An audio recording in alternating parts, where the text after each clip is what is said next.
Right, Brandon Greenaway. Okay, Brandon, what are the health and safety considerations you should take into account when playing the drums?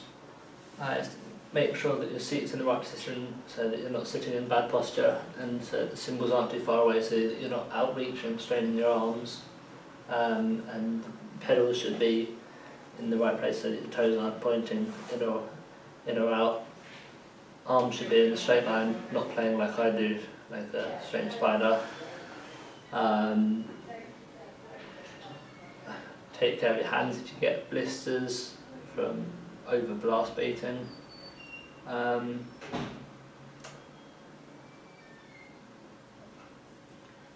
Drums are heavy. Yes, so they are. Careful when you carry them. Carry it with your legs. Yeah. Any other considerations you do from a health and safety point of view? Not that I can think of. Okay. So, describe your warm-up routine. It's a repetitive strain injury thing. But describe your warm-up routine. I do rudiments on practice pads.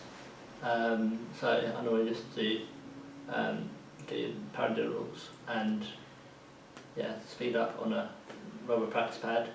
And then you can do the 4-3-2-1 fills around the kit on the toms. And then just before playing anything fast, play something slow and simple just to get your body relaxed. Yeah. Good. Do you use any equipment when you're warming up?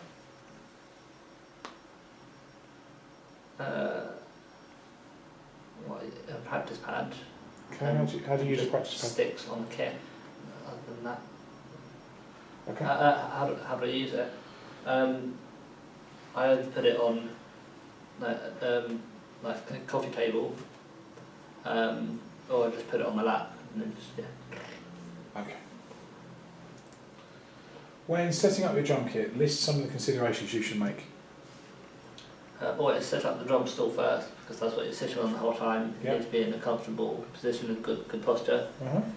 Get it to the right height and then set up the pedals so that your feet aren't having to be like this or wherever. And then the snare drum, make sure you want it the right height. You don't want it too high and you don't want it too low that you're hitting your leg.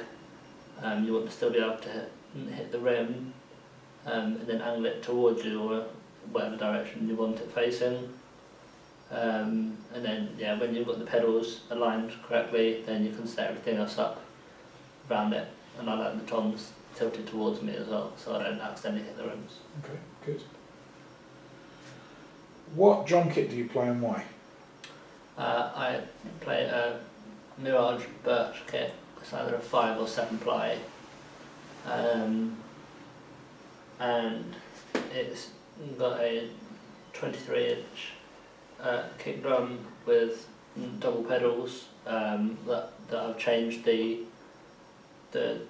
tension chains on, so that so they've got more tension, so that they're more difficult to press down because I prefer the pedals to have more resistance. Got a standard aluminium snare drum, 14 by 5 inches, with a Remo pinstripe head on the top, and extra wide snares underneath. I've got standard 14-inch hi-hats that are thicker than usual, and also custom 18-inch hats. I've 4 toms, 12, 13 on rack toms, and 2 14 floor toms. And the second 14 floor tom is detuned to sound like a 16. I have an 18-inch crash and 20-inch ride that's both Sabian, a Heisty 16-inch ozone that has holes in so that it's got it just sounds interesting. It's very thin as well. I have a 14-inch thin china and 18-inch medium china, an oriental and a trash, a couple of custom 16-inch stacks that are just made from broken crash cymbals and hi-hats. I've got O-rings on all of my toms to prevent ring because I don't like moon gel. It just gets everywhere. Yeah. Good. Okay. And I use 5A nylon sticks made of American hickory. Good. Yes, Okay. Good. Please. they're the best. List the regular maintenance procedures you should carry out on your drum kit. You should make sure that any moving parts are lubed just with Vaseline and WD-40. Make sure that tension rods on a snare drum and the moving chain bits on the bass pedals, just so they don't squeak, because if a track's being mastered in the studio, they can pick up the little squeaks that the moving parts are making when it's being recorded.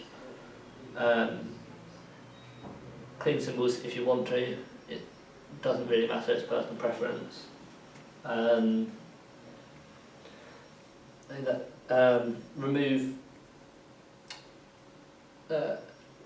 Remove the rings of remove the hoops off of your snares and snare and toms to get the fluff and drumstick bits out from underneath, and then replace heads when they're worn, not when they're broken. Okay, good. So in front of you you've got a snare drum, Brandon. Could you talk me through all the bits of that snare drum? Yeah. Just list all the component parts of that snare drum. So the batter head on the top, Yeah. so obviously the bit that you hit, the hoop or ring, the metal rim that goes around the edge that clamps the batter head onto the shell. The shell is the wooden part, which is the main circly bit. Air holes to let air out of. Tension rods which you put through the hoops to pull them in. Lugs. The other bits that I can't actually remember what they're called, but they've got kind of like suspension. They don't stay stiff. They move in. They compress. We've got the butt end. We've got the resonant head, which is the underneath. You've got the actual snare, which is the wires, which can then be loosened with the tensioner using that bit, and then the lever that snaps the snare on and off. And again, I can't remember what it's called, but the top edge of the pliers that's normally cut at about 45 degrees, the bit that's touching the head has a name, which I'll remember as soon as I finish this. And the thinner it is, the more sensitive the drum is. So if you're playing like jazz with brushes, you'd want it cut at a different angle to if you're playing metal where you'd be hitting it hard. Okay, cool. Talk me through changing the batter head on that drum. So if it's worn out and you need to change it for a new one, you would loosen off all of the tension rods one at a time, going diagonally, so that you don't just do one side, because that would misshape the shell, and then the hoop won't fit properly and it will sound rubbish, and yeah. So you'd do it, that one, then that one, that one, that one, that one, that one, that one, that one. So the opposite and opposite, and then next to it, opposite, opposite, next to it, opposite, opposite.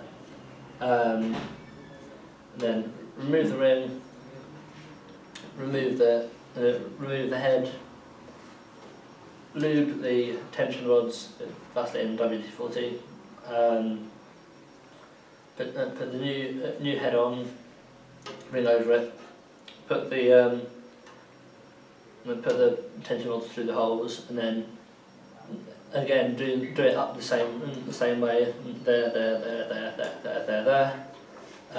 with the pinch technique. So you put your finger in, tighten it up when it pinches, onto the next one, and then when you've done that for all of them, carry on tightening until they're at the tune that you want, and then you can have the top and bottom the same or different. Personal preference. So, yeah. Good.